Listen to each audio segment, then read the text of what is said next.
Hello, this is Chef John from foodwishes.com with Brioche Col Tuppo. That's right, I'm going to show you what I think is the best baked product ever named after a hairstyle. Sorry, mullet muffins. But anyway, this does get its name from a hair bun worn by Sicilian women.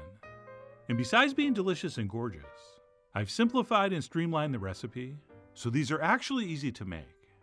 Oh, and did I also mention these are used to make ice cream sandwiches? But we'll get to that later. For now, let's start our dough by adding some warm milk to a mixing bowl, along with some warm water. And when I say warm, I mean like 105 to 110 degrees. Right, if it's too hot, you will kill the yeast. So this should basically feel like warm bath water.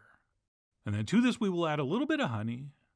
And it's the honey, along with the warm liquids, that's really going to activate our yeast, which we will go ahead and throw in now. And then we'll take a whisk and give everything a stir. And we will simply let this sit for about 20 minutes, after which, if everything's gone according to plan, you should see a little bit of foaminess on the top. And assuming that happens, we can go ahead and start adding the rest of the ingredients, starting with a generous tablespoon of freshly grated orange zest, which never doesn't smell amazing. We will also want some pure real vanilla extract, followed by some white sugar. I know we already added some honey, but Sicilian brioche is supposed to be a little bit on the sweet side. And then we'll also need to add a couple beaten eggs, as well as a generous amount of melted butter. And then we'll finish up with some salt. Oh yeah, you can't bake without a little bit of salt. And then last but not least, we will add in our all-purpose flour. Oh, and if you can, try to get it all in the bowl. But anyway, once we have everything in there, we will grab our dough hook, and we will start mixing this on low. And eventually everything will come together and start kneading. Although before that happens, you might need to turn off the mixer and kind of scrape down the sides a little bit, since we want to make sure everything gets incorporated. And once it does, we can turn the speed up one notch, at which point we want to let this knead for about 8 to 10 minutes until we have a soft, smooth, and very elastic dough.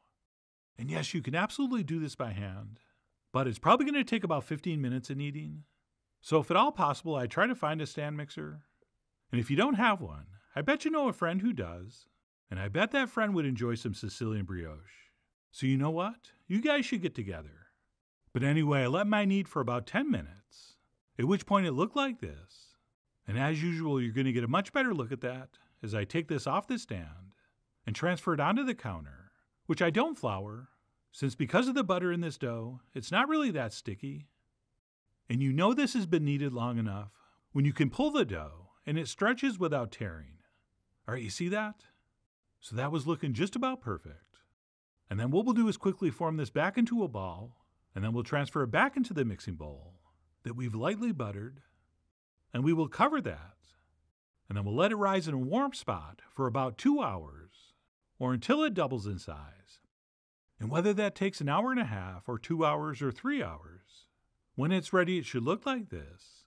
And if you poke it with your fingers, which you really should, since it feels super cool, it will slightly deflate and hold those marks, which means it's ready to transfer back to the work surface, where we will press out all the air and sort of roll it up into a cylinder, or really any kind of uniform shape.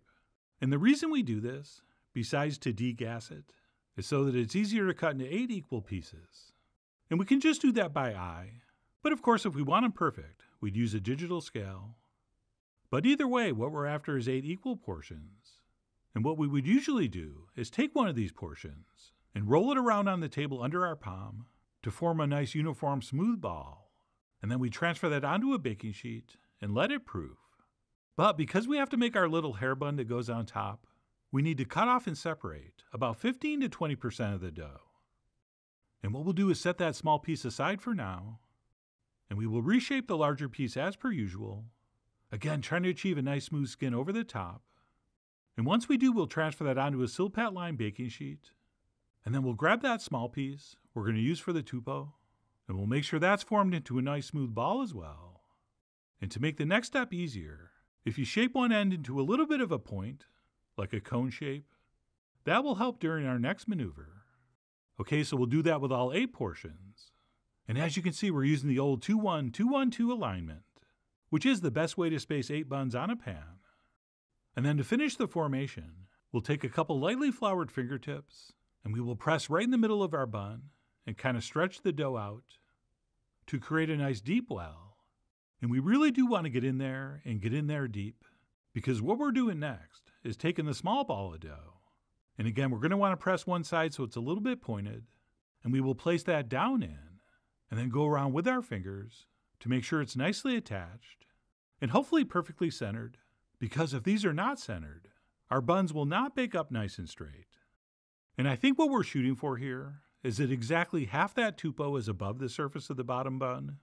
And to me, that's going to give us the best appearance once these are baked. Okay, if we place that too far down below the surface, we are not going to get that same impressive look. But on the other hand, if we don't press it in enough, it will pop up too high and be misshapen, or even sometimes fall off. So as they probably say in Sicily, only half the bun should see the sun. And then once all 8 of our brioche have been tuppoed, we need to let these proof for about an hour. But because of the shape of the top, I don't like to cover them with anything. So what we'll do is transfer those into our turned off oven, which is a cold oven that's not turned on.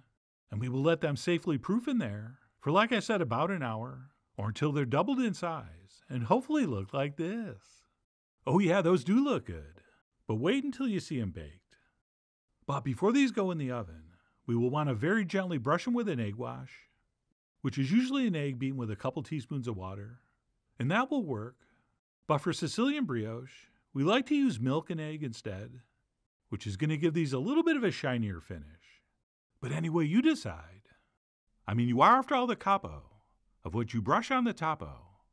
But either way, once those have been washed, they are ready to transfer into the center of a 350-degree oven for about 20 to 25 minutes, or until they're beautifully browned and look like this. Oh yeah, they should be perfectly perky and absolutely gorgeous.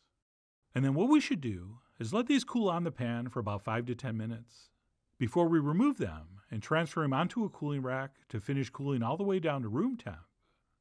Oh, and because these do include butter and honey and sugar, the bottoms can brown pretty dark, which is why I like to use the Silpat instead of parchment paper, since it provides a little more insulation and the bottoms won't brown quite as deeply. But anyway, like I said, we'll transfer those onto a cooling rack, and we will let those cool before we eat them, allegedly. And traditionally these are eaten for breakfast, which is why I'm going to place one next to one of my famous latte mochaccino's. And then even though these are almost too beautiful to tear apart, we will do it anyway, to reveal a super light, super airy, yet somehow very rich, slightly sweet, very buttery inside. All right, these, my friends, have everything you want in a brioche bun and more. And whether you're eating these by themselves or dipped into a nice hot coffee drink, you are in for a very special treat. And while it's hard to notice once it's baked, that little bit of orange zest we added I think is key, since that plays so well with the sweetness of the honey and the sugar we added. Which reminds me, these definitely have less sugar than your classic Sicilian version. Okay, I tend to not like mine as sweet, but for me personally, I think they're perfectly balanced. Okay, definitely sweet enough to eat for breakfast with some coffee, but not too sweet, where we couldn't cut this in half and toss on some mortadella and enjoy this in sandwich form. And of course, everybody has a different strategy for eating these. All right, many people insist you pull that tuppo off and eat it first, while others pull that off and eat it last. Or you can just randomly pull it off anytime in the middle of the operation, which is usually how I do it. All right, it depends on my mood.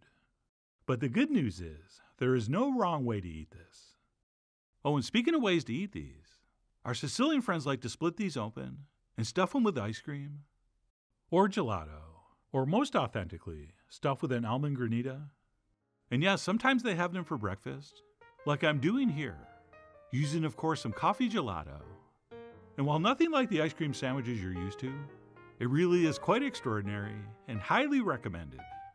But no matter how you decide to enjoy these, I really do hope you give them a try soon. So please follow the links below for the ingredient amounts, a printable written recipe, and much more info as usual. And as always, enjoy.